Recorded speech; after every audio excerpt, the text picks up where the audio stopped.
Will it hold, or it is just temporary situation? What I'm talking about is the dollar. The issue of dollar has been spreaded across the country, and Kenyans are now asking themselves several questions on this move.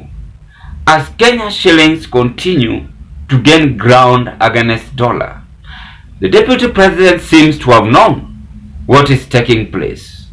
And today's analysis, we are going to find out what might be the problem. And as all products are adjusted upward, and stability for the country is being determined when the dollar is strong and when you export your products. Ladies and gentlemen, welcome once again to Zion Analysis. Thank you very much for choosing this channel, because if it was not a support members, then this channel could have not reached to where it is as of now.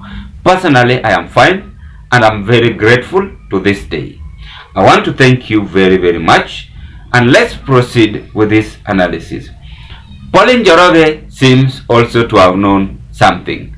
She is coming out and asking, a day after Rigathi Gachagua had said that dollar is going to reduce and mount pressure on the resident in the Republic of Kenya to sell their dollars immediately. Pauline Njoroge is saying that, what is your take on the volatility of the exchange rate? 144 in 1 hour, 150 2 hours later. 144 in 1 hour, 150 2 hours later. That is the question Pauline Njoroge is asking the president. And again, there is a display. I'm just displaying that down there. United States dollar 150.50 Kenyan shillings. That is a little bit challenging. But for now, let's take a look and listen to Deputy President speaking on this matter. Na mimi unajua, kwa sababu ni mtu ya kuongea ukweli, niliambia Wakenya mambo ya ukweli. Nikamwambia hawa, mimi nikikaa pale na rais, nikiona vile anapanga uchumi, wale walikuwa wameficha madola nyumbani, nikaambia endeni mtoe dola zenu muuze. Hawakunisikia, wakasema wakae na madola kwa nyumba. Rais amepanga kazi, dola imeteremuka. Sasa wale wako na dola wanakimbia kwa benki kuuza haraka. Waleo imeteremuka mpaka 137. Mimi nataka niambie Wakenya saa hii nikiwa hapa Kandara, kwa sababu mimi napenda nyinyi, wacha nimuibie siri. Huyu rais vile amepanga, hii dola muuze leo na kesho kutwa. Msipouza mtaenda hasara kubwa. Hii dola mimi naona rais anapanga itafika 100. Kwa hivyo tunaambia Wakenya wale wako na dollars, jana wamejaa kwa bank, is now to pay off the current Eurobond. So no net inflows coming into Kenya. Through the social media platform X, formerly Twitter, the president's economic advisor, David Ndii, attributed the sudden strengthening of the shilling to the reduced risk of Eurobond default following the successful issuance of a new bond on Monday. Other experts agree. Yes, we had close to 288 billion shillings being put as bids in the infrastructure bond that sold out on Wednesday. But what proportion of foreign interest was pegged on that? Today, while data from the Central Bank of Kenya showed the shilling exchange at an average of 145 against the dollar in some forex bureaus, the greenback was changing hands for as little as 139 shillings flat, as traders who may have been hoarding began to offload to the market. The issue to do with the guys who are having money, hoarding money for speculation purposes. You know, every time they see the market changing, they also now want to dispose of it quickly. The scramble to sell off the dollars means that buyers, both for trading and hedging purposes, keep bidding lower and lower for the currency. Please note that now the risk of failure to settle for the Eurobond is gone, and so you need to get back to business sell your dollars and get back to business. As borrowing still torment our country, presidents still continue to borrow. And I came up with this trending news that Ruto borrows 238 billion just to pay another loan.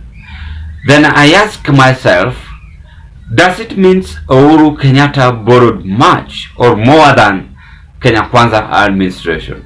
Because it is somehow they are stretching and struggling to pay huge debts. I don't understand what is happening. And if it is so, we are condemning the current government, the last government.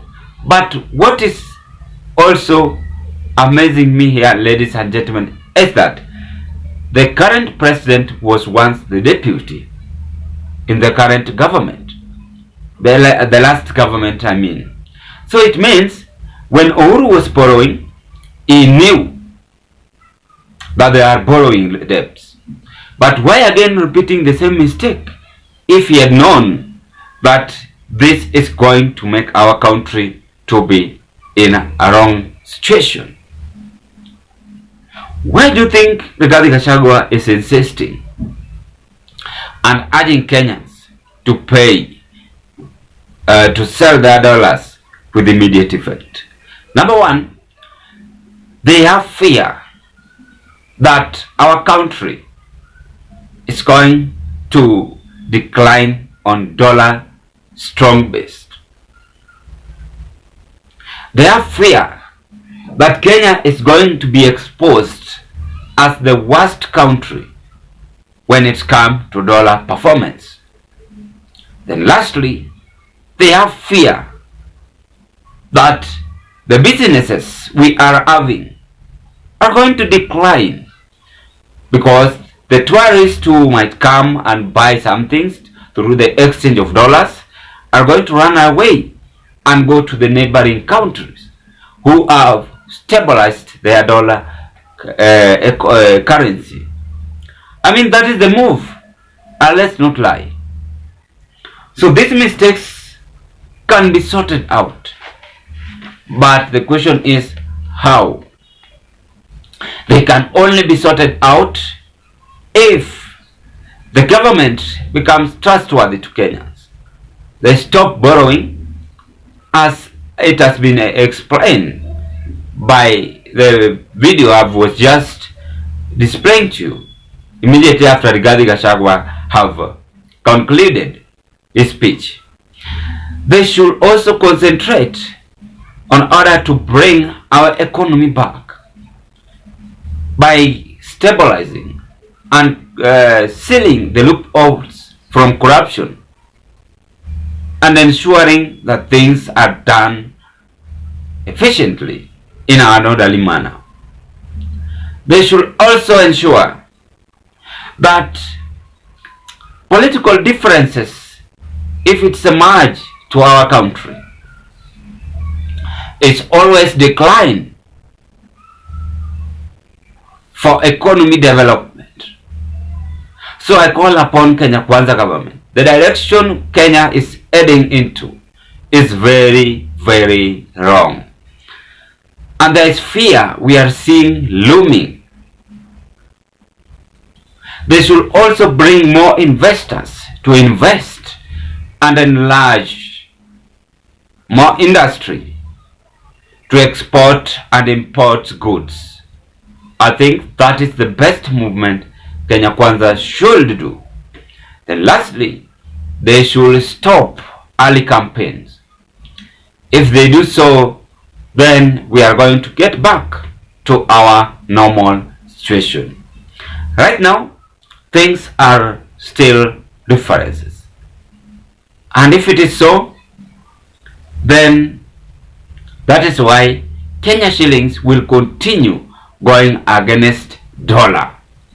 But if they follow whatever we are telling them, then they are going to make our country to be in a better situation or in a better condition. Ladies and gentlemen, we can speak both day and night to pass information in whatever we want our country to be, on how we want our country to be. But if you have leaders who cannot humble themselves and listen to Kenyans, then our country will still be just the same. But let's hope they're gonna listen to Kenyans and allow Kenyans to speak their mind and concentrate in building our country economy. Zion Kenya TV have brought you this dollar crisis and wishing you to adjust your comment or your opinion at the comment section below. And this marks the end of our analysis. What can you say on this move? Bye bye, as you hope to meet on another video.